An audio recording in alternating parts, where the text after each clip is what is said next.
Hello students, I am Dr. Amol Rahane. Welcomes you to the course Physics Principles and Applications for FYBSc Semester 1 as per the syllabus of Savitribai Phule Pune University CBCS 2019 pattern. So we are studying Physics Paper 2, Chapter 3, Physics of Molecules. So in the previous lectures, we have studied different types of chemical bonds. What is mean by a chemical bond? What are their different types? So we have also studied the ionic bond in detail with the example of NaCl molecule. In this lecture, we are going to study the covalent bond. So we know that there are different types of bonds. So bonding means the attraction between atoms or ions, and there are several types of chemical bonds depending on the type of forces involved. So we have studied the ionic bond in detail in the previous lecture. So in this lecture we are going to study the covalent bond in detail. A covalent bond is formed when two similar or dissimilar atoms achieve stability by sharing valence electrons between themselves. So as in the case of ionic bond, we have studied that the ionic bond is formed by complete transfer of electron from one atom to other atom, right? Here in the covalent bond, the bond is formed by sharing of electron instead of transferring of electrons, right? And this type of bond can be formed between two similar or dissimilar atoms, right? Whereas in the case of if you see in the case of ionic bond, the bond is formed by two dissimilar atoms. There two dissimilar atoms, they were having different electronegativities also.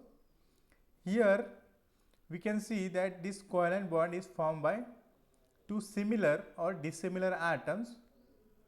They achieve the stability by sharing valence electrons. So we can say this bond is formed between the two atoms by sharing the pair of electrons between the two atoms. So pairs of electrons may be one pair or two pair or three pair, that we will see. So this bonding force arises due to the presence of shared electrons. So whenever there are shared electrons between atoms, they will form a molecule, and this type of bond is called as covalent bond. So by sharing these electrons, the two atoms acquire noble gas configuration. So we have seen, as in the case of ionic bonds, each atom try to attain the octet configuration. So we have also studied the octet rule. So each atom try to complete its last shell electronic configuration so that it can achieve the stable configuration or noble gas configuration. So here that noble gas configuration can be achieved by sharing of electrons, right? So it is a win-win situation for both the atoms, that they are both sharing the electrons to each other and they are also attaining the noble gas configuration or inert gas configuration. So by achieving the noble gas configuration, the atom, they get stability also, right? So ultimate aim of any chemical bond is to get the stability of the molecule. The compound so formed is called as covalent or non-polar compound. So we will see the polar and non-polar compounds. So covalent bonds formed between two non-metals. So it is formed between two non-metals, whereas in the case of ionic bond, the ionic bond is formed between a metal and a non-metal, whereas here these bonds are formed between two non-metals. So we can see in the periodic table group 14 to 17 on the periodic table, we can see the non-metals, and the bond is formed between these non-metal atoms. So the atom can share one electron pair or two electron pair or three electron pairs. So they can share up to 3 electron pairs. So if they share 1 electron pair, it will form a single covalent bond. If the two atoms they share 2 electron pairs, then they will form double covalent bond. And if 3 electron pairs are shared between the atoms, two atoms, then they will form a triple covalent bond. So we can give different types of these covalent bonds based on the sharing of electron pairs, right? So each shared pair represent a line in a structural formula, right? For example, in the case of hydrogen bond, so that means in the case of H2 molecule, what we have is a single covalent bond. So we can represent it by only single line, but in many cases we can have double covalent bond or triple covalent bond. So the goal of bonding is to fill the outer energy level and become stable, right? So we can see the ultimate aim any bond formation is to complete the outermost electronic shell and to attain the stability in the atom. So we represent these covalent bonds by using electron dot diagrams. So by using these electron dot diagrams, it is much easier to represent the covalent bond between the atoms, right? So let us see what is the electron dot diagrams. Valence electrons means the electrons in the outermost energy level of an atom. So these valence electrons are important in any bonding, we can say, or all the physical and chemical properties of an atom, they are given by these valence electrons. So if we have valence electrons, these valence electrons, they are only taking part in the bonding, and therefore these valence electrons are important, right? We have the in the atom we have nucleus, and surrounding the nucleus we have core electrons. So these core electrons means their electronic shell configuration, these electronic shells are filled, right, completely filled. Only the outermost shells, they are empty. So these empty outermost shells, electrons there, they form the valence electrons, right? So in the case of hydrogen, we can see, so hydrogen has only one electron. In the case of helium, we have two electrons, and both these two electrons, so this is 1s shell that can have only two electrons. So this helium has attained the noble gas configuration already, right? So these electron dot diagrams show the valence electrons as dots surrounding the chemical symbol, right? The chemical symbol represent the nucleus and all the inner level electrons. So that core electrons, I am saying that core electrons are considered itself in the chemical symbol, right? So we only write the dots for the valence electrons, right? So this electron diagram show only the electrons in the outer energy level of an atom, and these electrons are important because they are only taking part in the bonding, right? All the properties, physical and chemical properties shown by an atom, they are only shown due to these valence electrons, right? So inert gases, let's say helium, neon, argon, krypton, xenon, radon, all these having the outermost shell completely filled, and because of that their physical and chemical properties are completely different than that of the rest of the atoms. And each atom can have different set of valence electrons, and because of that each atom has different we can say electronic configuration as well as physical and chemical properties. Also, if you see in the periodic table, in a particular group, all the atoms we can say have the same electronic configuration, and because of that some of their properties, physical or chemical properties, they may be similar, right? They may show the similar chemical and physical properties because of the same number of valence electrons, right, in a particular group. So these electron dot diagrams are very important to represent the covalent bonds. So in the case of hydrogen, what we have, only one valence electron. In the case of helium, it has two valence electrons and it has attained the noble gas configuration because it has only the 1s shell, and that is the outermost shell which can contain only two electrons, right, and it has already attained that noble gas or inert gas configuration, and therefore these two electrons we represent like this.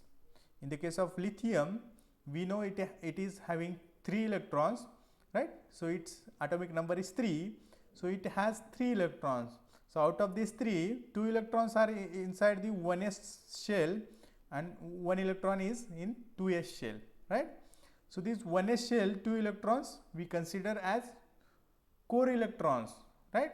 So the nucleus plus this 1s 2 electrons we consider as core electrons, right, and therefore we represent in by symbol Li, and only one electron in the 2s shell, that electron take in the bonding, and that electron we have shown here by single dot. Similarly, beryllium has 4 electrons, right. So out of these 2 electrons are in the 2s shell, right. So these 2 electrons we can show like this, right. So beryllium can form 2 bonds, and therefore we have represented on 2 sides, right. Boron, we know the atomic number 5, so it can form 3 bonds.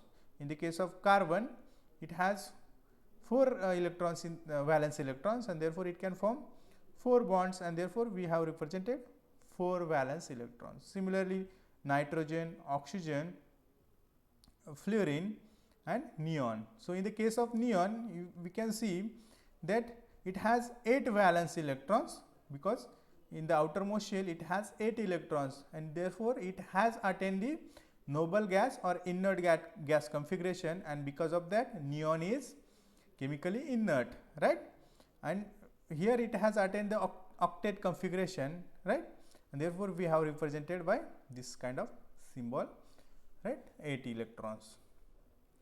So we can represent a particular bond by this electron dot diagram. Let us say this is H2O, that is water molecule. So in the water molecule we have the 1 oxygen atom and 2 hydrogen atoms. We will see the formation of water molecule later in this lecture. So before that, let us see this oxygen has 6 electrons, so they are shown by dots, and hydrogen, each hydrogen has 1 electron, right, so which is shown by cross, right.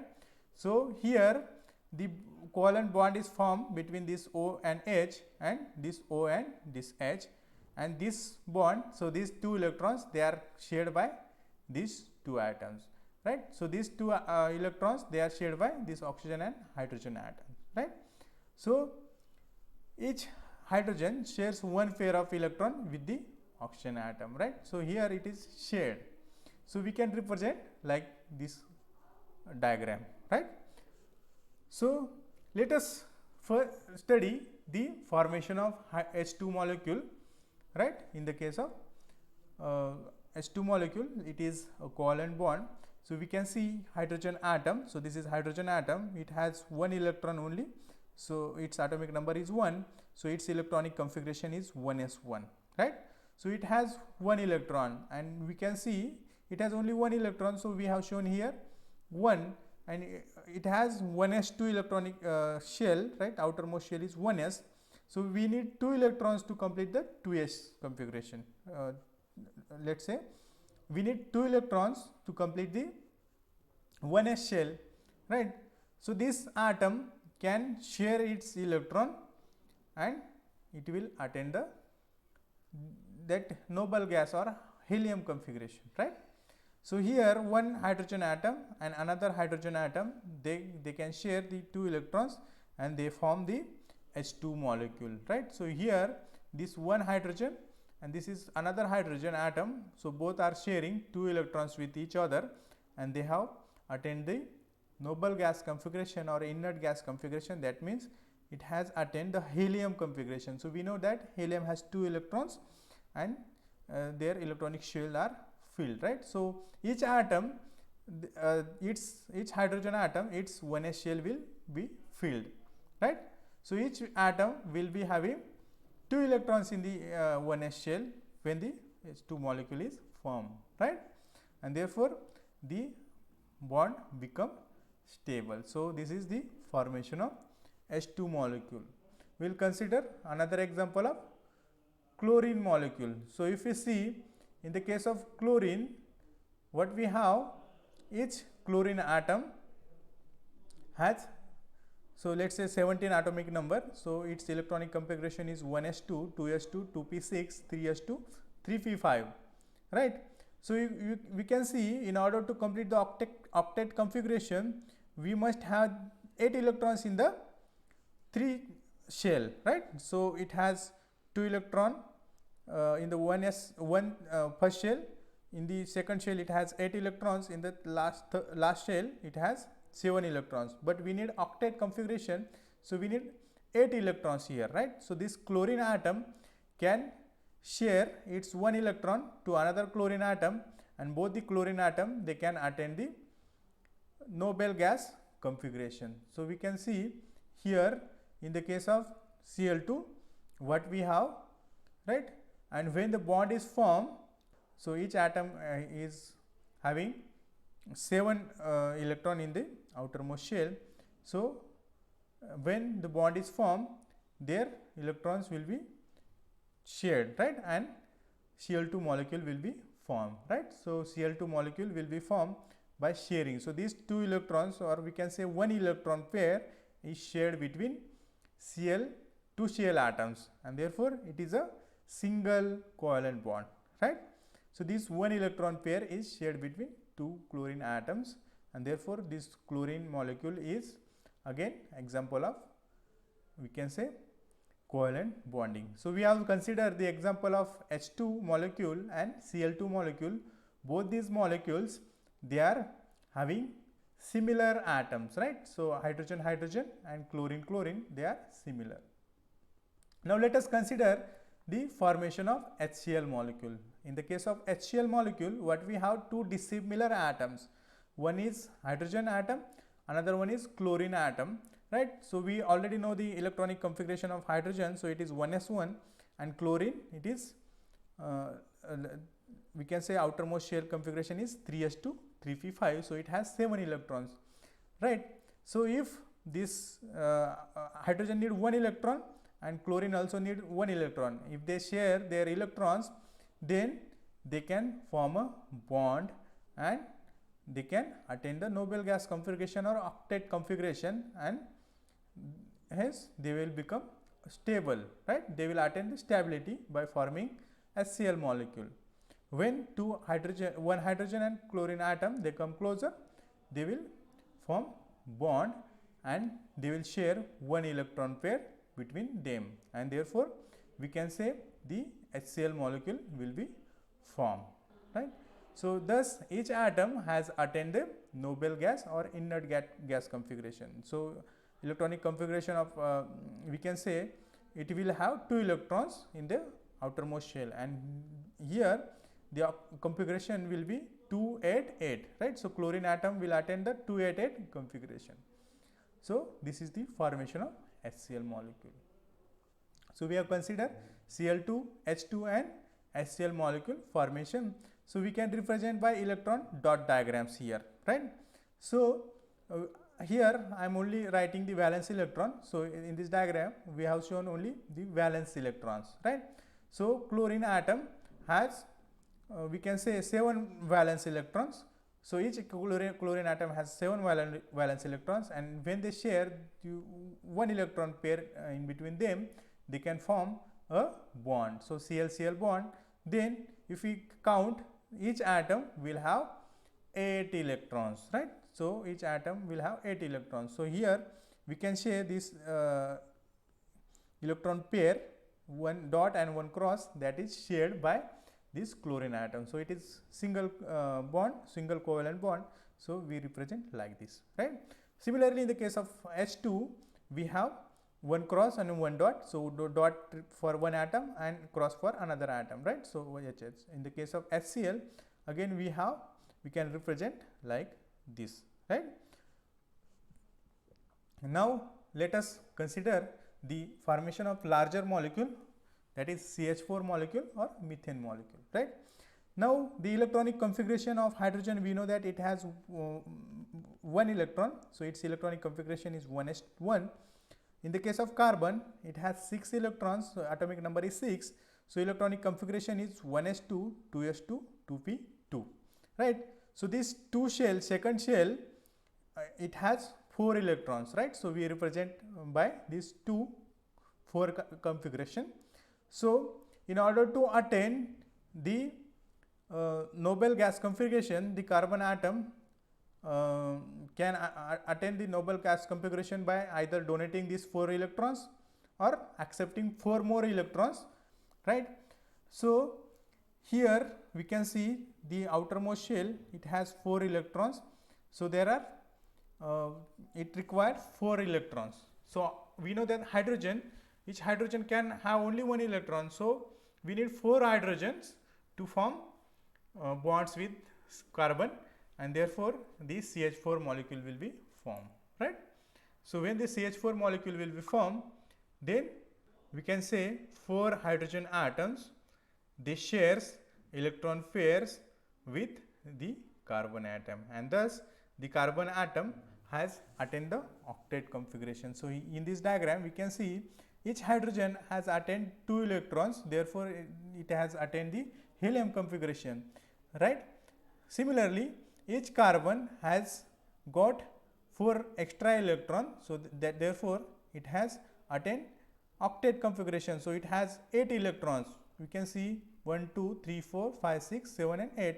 So it has attained 8 electrons, and therefore the octet configuration, and therefore we can say the methane molecule is formed, right? So this is one of the example of covalent bonding. So here we have shown the methane molecule. So we can represent by this kind of diagram also. Here only outermost shell electrons are shown. So 1, 2, 3, 4, 5, 6, 7, 8 electrons it has attained, right? In the so this CH4 molecule is formed, right? Here we have shown by electron dot diagram. So we can see 4 cross represent the carbon and 4 dots that represent the hydrogen atom. So this carbon has formed, so carbon atom has formed a single covalent bond with each hydrogen atom. Therefore 4 covalent bonds are formed between the carbon and hydrogen atoms, right? So this is the formation of methane or CH4 molecule. So similarly we have the H2O molecule or water molecule. In the case of water molecule, what we have again, oxygen atom. So oxygen atom has electronic configuration. So it has 8 electrons. Its atomic number is 8. So electronic configuration is 1s2, 2s2, 2p4, right? So it has 6 electrons in the outermost shell. So outermost shell we can see 1, 2, 3, 4, 5, 6. So thus it required 2 more electrons to achieve the noble gas configuration. So it can achieve the noble gas configuration or inert gas configuration by taking 2 electrons from outside, right? But here it can share the electrons with hydrogen atom, right? Because hydrogen also need 1 electron and oxygen need 2 electrons. So it can form 2 bonds with 2 hydrogen atoms, and therefore we can say we have 1 oxygen atom and 2 hydrogen atom. They will form the H2O molecule, right? When the 2 bonds are formed between the hydrogen and oxygen atoms, so we form the H2O molecule. So 4 electrons, they are also form pairs. So we can see these 2 lone pairs are form, so we call them lone pair, right? So we have two covalent bonds and two lone pairs in the, and because of this lone pair there is some push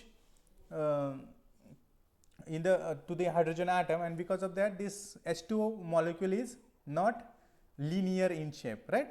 So we know that this H2O molecule is not linear, but it has some angle, right? So that angle is nearly 104 degrees. So that angle is formed due to the presence of this lone pair in the H2O molecule. So there are two covalent bonds formed between in the H2O molecule, right? Similarly, we have some covalently bonded compounds also. So we have diamond and silicon. So we know the diamond. So diamond means carbon atom. So we know the carbon atom, each carbon atom needed 4 electrons, or it can share 4 electrons to other carbon atoms, right? And it can attain the noble gas configuration, right? So it can form 4 bonds. So each such carbon atom form 4 bonds with the other carbon atoms, and it can form the diamond structure, right? So we know that the carbon atom can appear in different allotropes. So we have diamond, we have graphite, we know graphene, right? So in the case of diamond, each carbon atom can form 4 bonds with other carbon atom by sharing electrons, 4 electrons, and each atom in the diamond molecule or diamond structure, we can say it is a compound. So in the diamond structure, each carbon atom has attained the octet configuration. Similarly, there is example of silicon. So we will consider the silicon example, right? In the case of silicon, there are total number of atoms. In the case of silicon, we have atomic number 14, right? So there are 14 electrons, 1s2, 2s2, 2p6, 3s2 and 2p2 is the electronic configuration. So electronic configuration, outermost electronic configuration of silicon is similar to that of carbon, right? So it has 2, 8 and 4 electrons. Similarly, carbon has 4 electrons in the outermost shell, right? So this silicon can share these 4 electrons with other 4 silicon atoms, and it can form the silicon structure, right? So let us see, it can share 4 electrons with 4 silicon atoms, nearly 4 silicon atoms, and it can attain the silicon. Let us see the covalent bonding in silicon, right? So in the case of silicon, each atom shares 1 electron pair with the other atoms, and it can attain the stable configuration. Similar to the bonding, we have double and triple covalent bonds, right?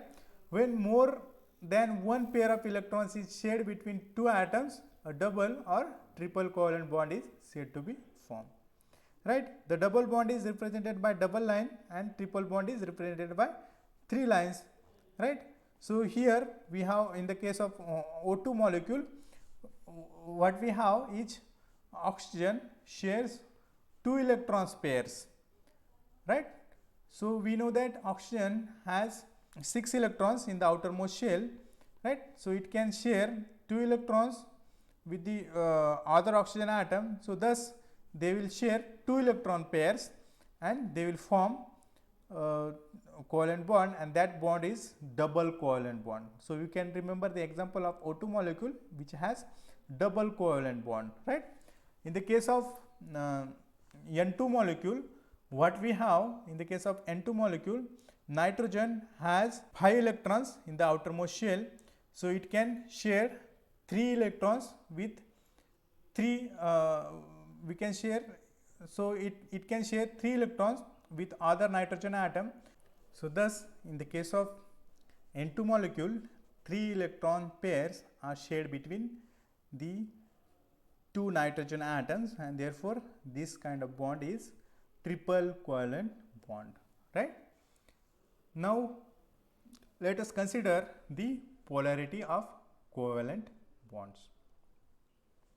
A covalent bond may be polar or non-polar depending on the fact whether the electron pair is shared equally or unequally between the two atoms. The covalent bonds are affected by the electronegativity of the connected atoms, right? So, if we have two atoms with the equal electronegativities, then it will form a polar covalent bond, right?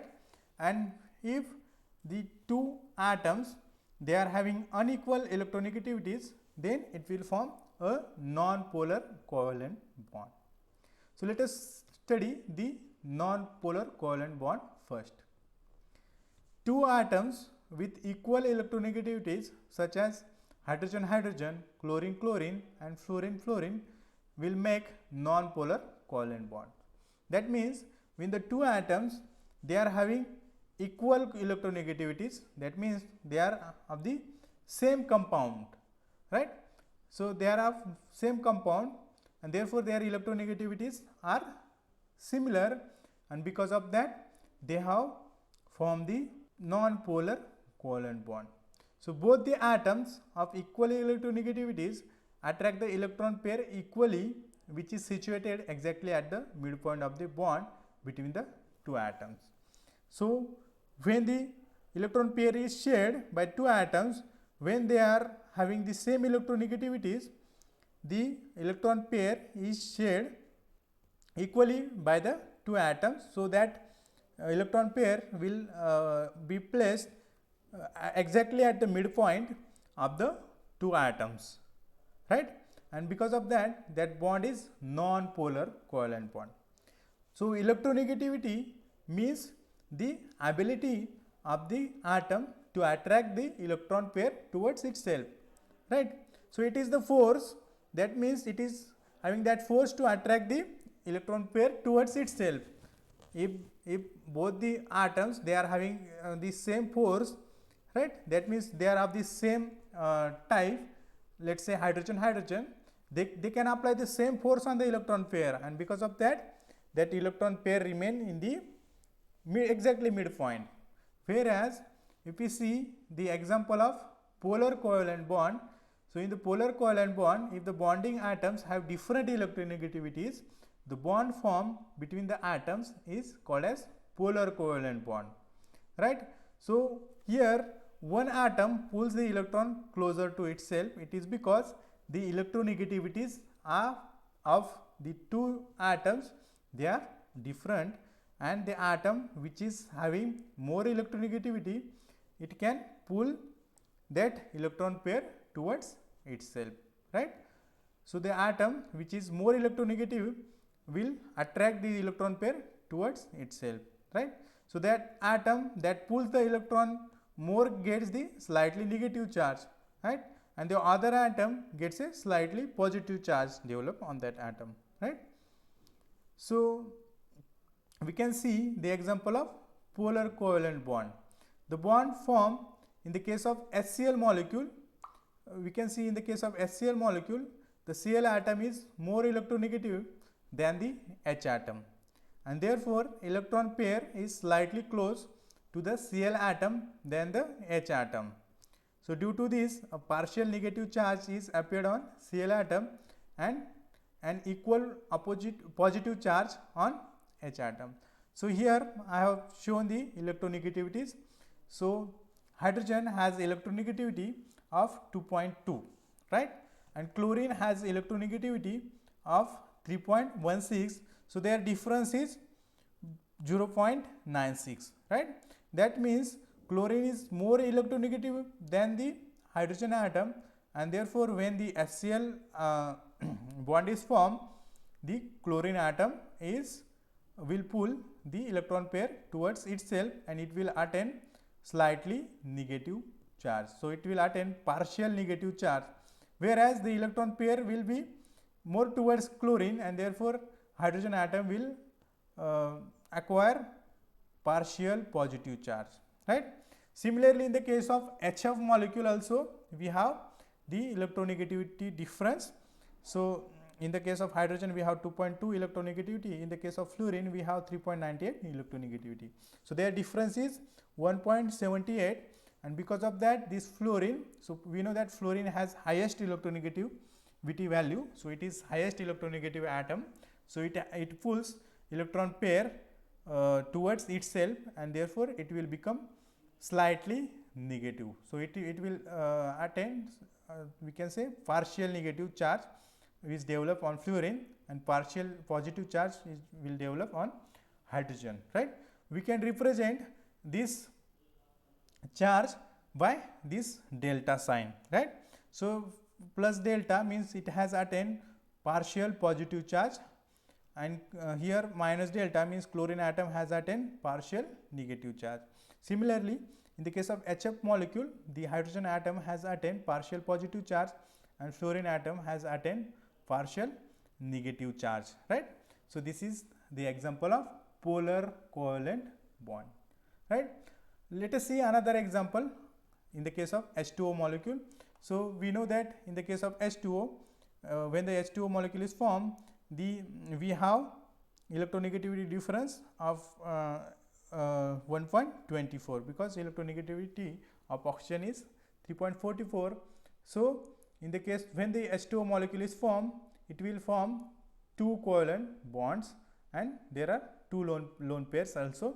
So since electronegativity value of oxygen is higher than that of the hydrogen, and the difference is of the order of 1.24, so these electron pairs of both the covalent bonds, they are pulled more towards oxygen than hydrogen. So they will be away from hydrogen, and therefore the hydrogen atoms, they will attain partial positive charges, and the oxygen will develop a partial negative charge. So we say that partial negative charge is double of the partial positive charge of each hydrogen, right, because there are two bonds, two covalent bonds here, right.